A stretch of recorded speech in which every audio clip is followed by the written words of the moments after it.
Okay. Welcome everyone to this sacred conversation. I'm really delighted to be introducing you to Hayley Solich. Now, Hayley and I have known each other for many years, but like with anything, lives goes in and out, and we've only just recently reconnected, and it's been such a wonderful time to get to see each other where we are now. And I'm going to let Hayley introduce herself, but also I really want her to acknowledge she's won two incredible awards for the work she's done, which ties in with her lived experience. And this is what we're also going to be talking about. How did she get to those points of receiving those awards? Hi, Hayley. Welcome to this conversation. Thanks, Chantal. It's a lovely introduction. And just those two awards. First one was the Community Citizen of the Year Award for City of Stirling in 2019. And that was such a surprise, to be honest. But it was a lovely to win that award, just to acknowledge all of the years of doing the community work, which is where we met, Chantal, with Women Can International, but plenty of other work outside of that organisation as well. And then the second one was from the WA Mental Health Awards for the Consumer Inspiration Impact Award, and that and inspiration that I was providing to others through how I had responded to my own trauma journey and our family's trauma, and what I had done with those experiences in reshaping my own life. And I say it didn't mean much to me. I mean, what I mean by that is that awards are, they're just an award, they're an acknowledgement, but they certainly mean a lot to other people, and they oil your relationships in trying to do this type of advocacy and community change work, I guess is the right way to put it. And so introducing myself a bit more broadly, just so that those that see this understand who I am. I'm a mother of 4 wonderful young adults and a partner to my husband. And I also work full-time in the mental health space as a carer peer worker. So I work focused on families, and I do a lot of system national levels. And mental health journey, and my family's mental health journey, was a journey of finding voice. That's how I kind of would wrap that up. And it's been an incredible journey, and I'm sure we're going to dig into that. So I'll get back to you, Chantal. Thank you. Thank you. And I think that's really poignant. 2 things I'd like to say, and I hear you about the award, but at the same time, that piece of paper is more than a piece of paper. I really like to acknowledge that to you, Hayley, because it meant that you had such a powerful effect on people. And I think that's the humbleness that you always bring to what you do and who you are. Perhaps I know you found your voice, but it's like stepping into that voice and acknowledging that. So I want to acknowledge it for you. I feel like I have to jump in here and be responsible for that, Hayley. Thank you. I think it is marvelous. And I think coming back to... That's okay. I have my stray award right here, hanging right next to my desk to remind me when I start to doubt self. So yeah, thank you. Pleasure. And I think with anything we do, I think the work that we do, because we are coming from lived experience as well, will always create to some extent doubt or anxiety, vulnerability. Are people going to judge us for what we're doing? Yes. Will they see us being professional? So all those things do come into play. But I'd like you to tell me more about finding your voice, because there's so many different angles to your life and what you've experienced, as well as with your husband and partner. Yes. Would you like to just start? What is it for you? What did it mean? What do you want to share with people about finding your voice? Yeah, I think I lost my voice when I was a child. I was in a family situation with an alcoholic parent. I was sexually abused, and at one point in my teenage years, I reached out and told what was happening to me. And I told a cousin, who told my grandparents, and my grandparents said, "Don't be stupid." And so in that moment, I felt like I lost my voice. And there was another incident that happened at the house where I was sure that my mother had discovered what had been going on, and I lay awake all night. It was an incident that happened, and I lay awake all night thinking, she knows it's going to stop. Everything's going to be okay. And going through all the shame of that discovery. And then the next day came and nothing happened. And she didn't know. And she didn't know until just before her death, when I was 23, in a car accident. And I lost that ability to say, hey, I'm important and what's happening to me really matters. And consequently, I went through the next, however many years it was, probably 30 plus years, being at the mercy of relationships because I wanted to please everybody. I said yes to way too many things, and to me, I just sucked it up on the inside. And then when I did start to find my voice, it became, there was that pushback on that, initially there was the pushback on, you can't do that, because I probably came out really strong. Once I went, I actually can say no. It was like, no measure how I do that. But I think coming into my 40s, separating from my partner for a season, that's when I started Women Can International. Okay. I discovered that I started writing, I started doing radio, and all of these other new avenues where I could express myself finally, and be really well received by the people. And I started to recognize I could either be a victim of life or I could be the victor. And I decided I was not going to be a victim any longer in my life. I was no longer going to sit back and just take whatever came to me, and be grateful that I actually was going to turn it around. He was coming through some really significant trauma as a family and feeling so disempowered, and having to go, no, I just I can't stay with what's happening around me. I have to have incidents. One where I moved out of living at my in-laws because it was abusive. Another incident where I asked my partner to leave because he was having a breakdown when his mother died, and I didn't recognize it as grief. I just saw it as being damaging for us as a family. His ways of managing were unhelpful. And so I had to use my voice to say, no, we're not having that.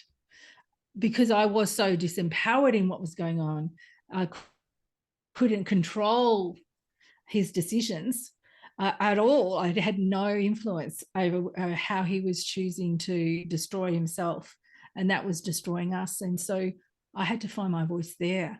And then months later, when he got his act together, came home, and then we had that second major trauma with our neighbours, where I was rung at work by my neighbour's wife, who her partner was acting a bit strange. I said, they were friends. I said, well, my husband's at home, get him to come over, he'll help. And unwittingly, I sent him in to be bashed by her partner and knocked out. And that started a 6-month extreme traumatic set of circumstances that ended up with him being kidnapped at gunpoint. And those sorts of things showed me that having a voice, me standing up to that bully next door and going over a couple of days after the first incident saying, hey, this is not okay. When he was not high on drugs, I spoke to him and I said, it's not okay. We've been your friends. We've looked after your children. We've rescued them off the road. We've done so much to be loving, supportive people in your world. And for you to do that, because he bashed my husband, he trashed our lives. And I had to take back my safety. And I had to express how that had felt, because my family were locked in the house in fear. And I was determined I was not going back to that child who was afraid, because they had a drunk parent who had the knives out, or who, you know, was acting erratically. I just was not going to be her again. And so finding my voice, that just was, it meant something. I can't explain it in words, but it meant something to me, and it strengthened me, and it gave me the courage to transform. That's probably the best way that I can put it. Yeah. And I like that. Oh, sorry, go on. We don't go forward. Yeah, go on. I was just going to say, we don't go forward unless we face and deal. I agree with you. We don't go forward. And I like, yeah, so we've got a little bit of delay happening. So that's why I'm sort of, yeah. But I like what you've said, finding your voice. You know, you need to do that for you. And then you created safety, and you've created this beautiful foundation, not beautiful, this foundation to work from. So thank you for sharing with such openness, because it's these stories that often we hide with shame. We find difficult to share it because we don't know how people are going to respond or react even. But it's also showing other people that you can come through. It's okay to share when you feel safe, but only when you feel ready. Because this is what I say to people about even sharing my story. You might not want to share it publicly, but at least write it down, see a therapist. You don't need to go on the big platform like we are doing. But you need to feel safe to do that. Correct. So I don't know about you finding your voice. I often expressed my voice sometimes to the wrong people, because I didn't know, I wasn't discerning, I was people pleasing. Yes. So and I'll come back to where you made me feel safe, was that time when you wrote that article. You were working for, or editing that magazine, Finally at 40, you know, and you asked me to share my story, and I did, because I felt safe doing it. The way you did it, you honored me. You didn't try and make it sensational, you know. That's powerful, because that part of that was my journey to find my voice. Hayley? Yes. That's beautiful, Chantel. And certainly when I did Finally at 40 and Golden Pen magazines, my intention was to uplift in whatever it was. You know, a lot of magazines want to do expose, and expose, it tantalizes, but reading about what the Princess of Wales has done, it tantalizes, but it doesn't give value.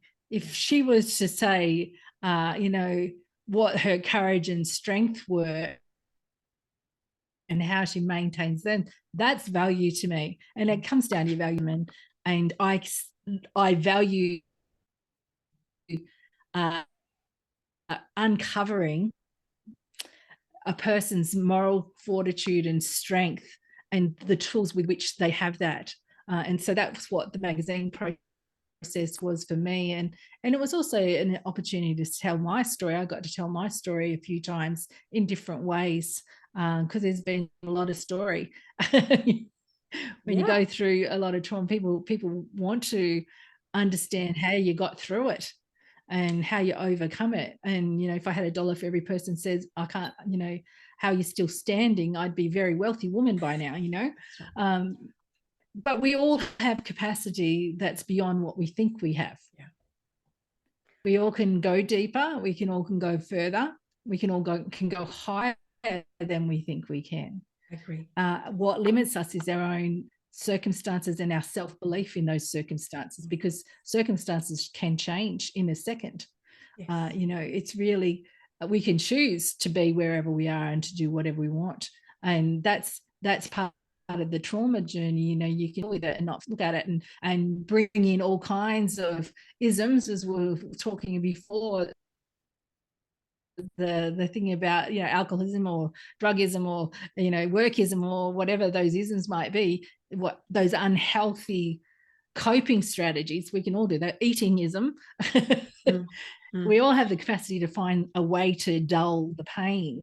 Yes. But what about if we had the courage to deal and to process and to let go, instead of sitting and wallowing in our resentments, to actually face them and let them go and embrace a higher calling, I guess, for our own lives and a different way of being. And I work as a as doing some peer support work in my role, and I have lots of conversations with carers, people that are supporting people with mental illness. And in those conversations, one of the things that I try to highlight where there might be that dual diagnosis of mental illness and use of drugs or alcohol, I try to highlight as a carer how our attitude can really impact and influence the attitude of the person making those choices.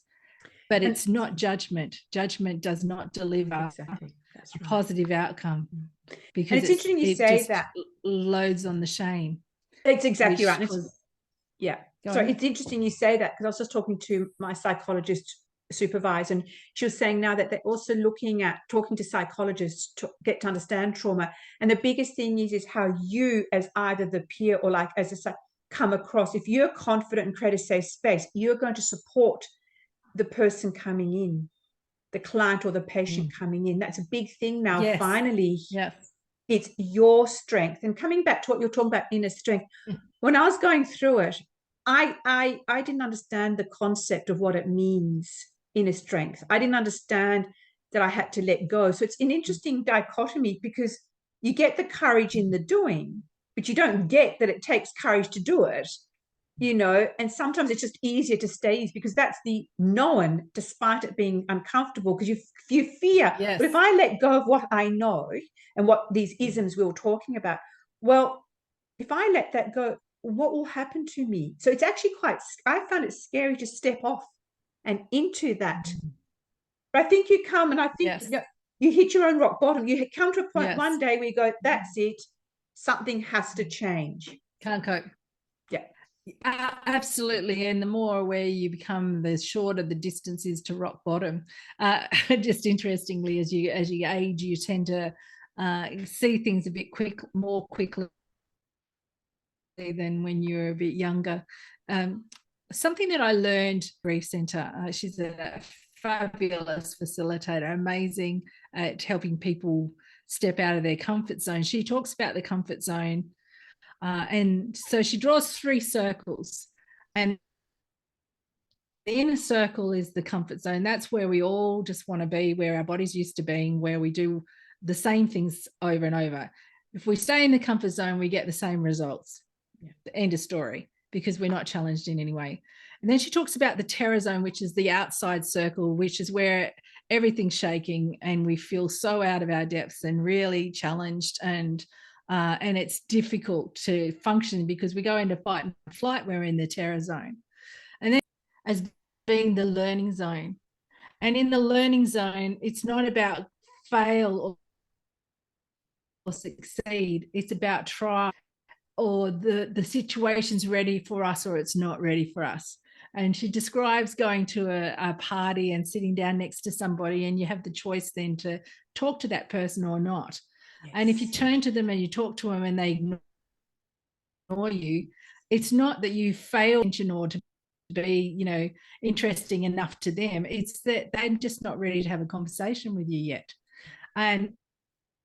Or if they turn to you and they open up, then they are ready. And it's when you kind of frame it like that life is about trying and finding what you're ready for or not ready for. It just takes away so much of the fear, because you can then step out into these spaces and go, oh yeah, well, I'm just not ready for that yet, and step back. So I love that analogy. It really works well in my headspace of challenge, gentle challenge.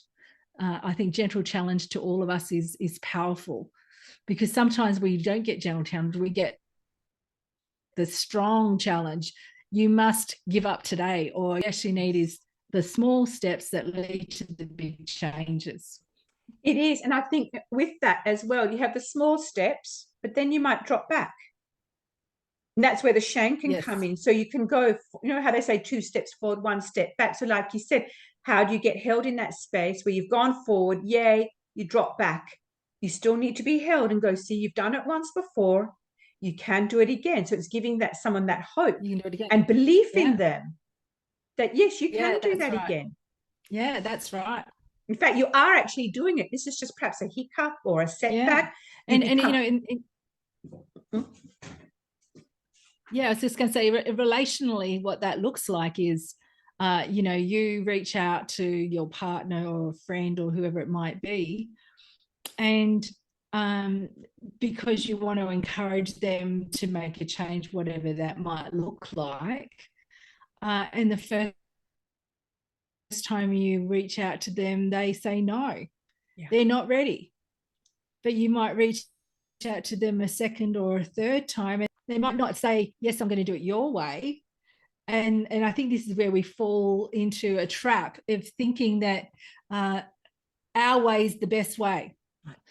That's right. People are not going to always do it the same as we do it.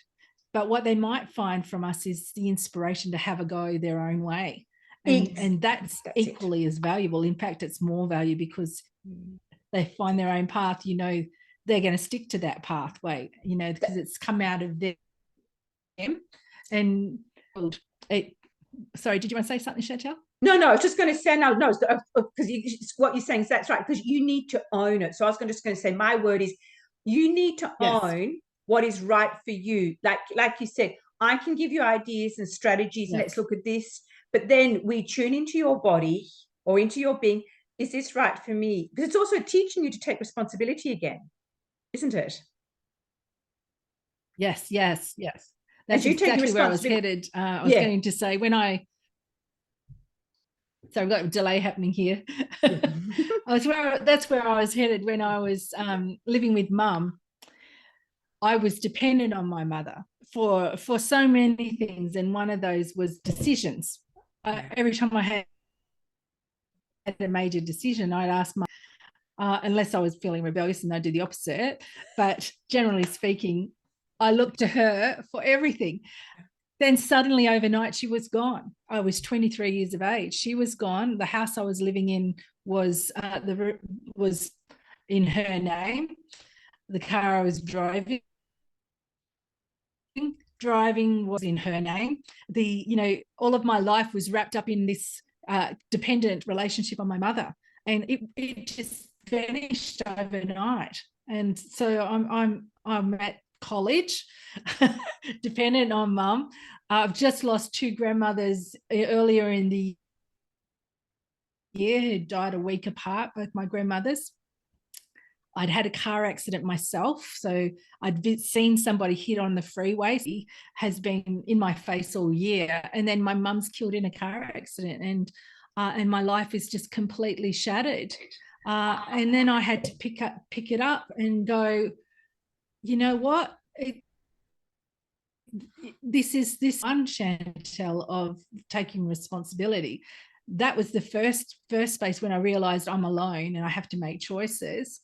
Then you fast forward to me being 37 years of age and in postnatal depression.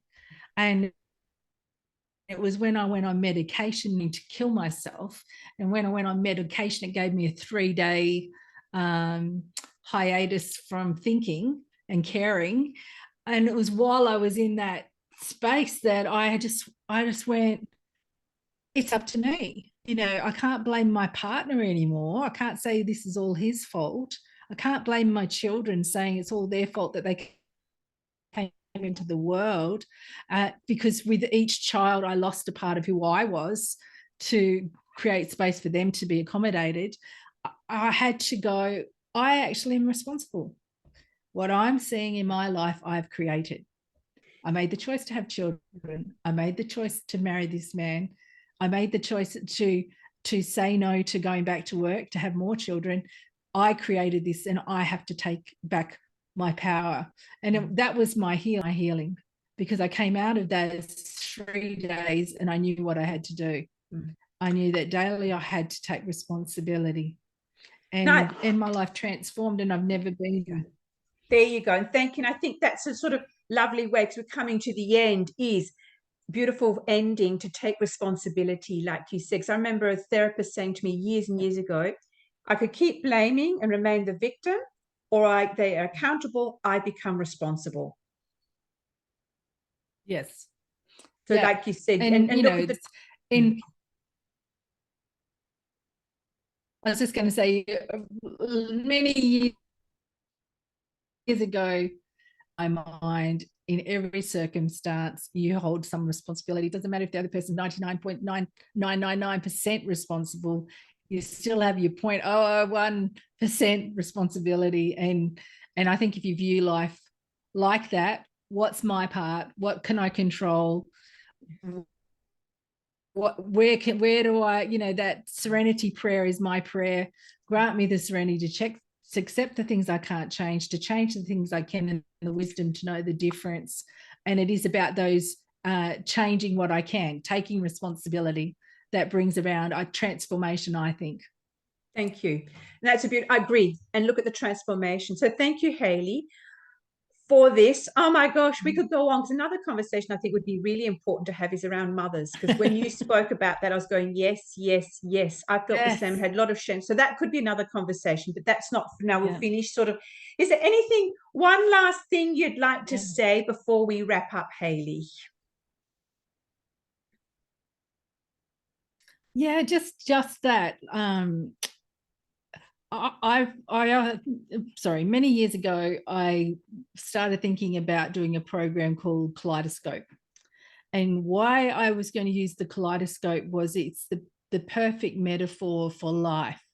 We often see life when we're between shades, when all of the pieces are still up in the air and there's no clarity in the picture that we're viewing. But it doesn't take much for it to shift that little bit and clarity to come. So if you're in that place where things are looking like they don't make sense to you and they're all out of whack, if you can stand still and allow yourself to be grounded, tune into your own heart and your own spirit, and ask yourself, what do I need right now? What message, what activity, what do I actually need, so that I can be grounded enough to hear? Because often we get fight and flight happening when we're feeling uncomfortable. But if we can stand still long enough to hear, we can get that next action that we need to take that's going to be transformative for us. So if you're feeling like it's clouded and it's out of, ground yourself, listen, and the answer always comes. Yeah. Thank you, Hayley. I really appreciate that. We did have let everyone know a little bit of a delay there, but it's beautiful, great information. What I'm going to do is everyone put the descriptions where how you can in the descriptions how you can get hold of Hayley if you want to have any conversation. If anything's triggered, do reach out to a professional, or put something in the comments and one of us will get back to you. It's hugely important that, like you said, you just take care of yourself, hold you in the space, and just know we are here holding you as well. So thank you everyone for listening, and thank you again, Hayley. Appreciate your time. Thanks, Chantel. It's been a delight. It's always a delight. Thank you. Welcome. Bye.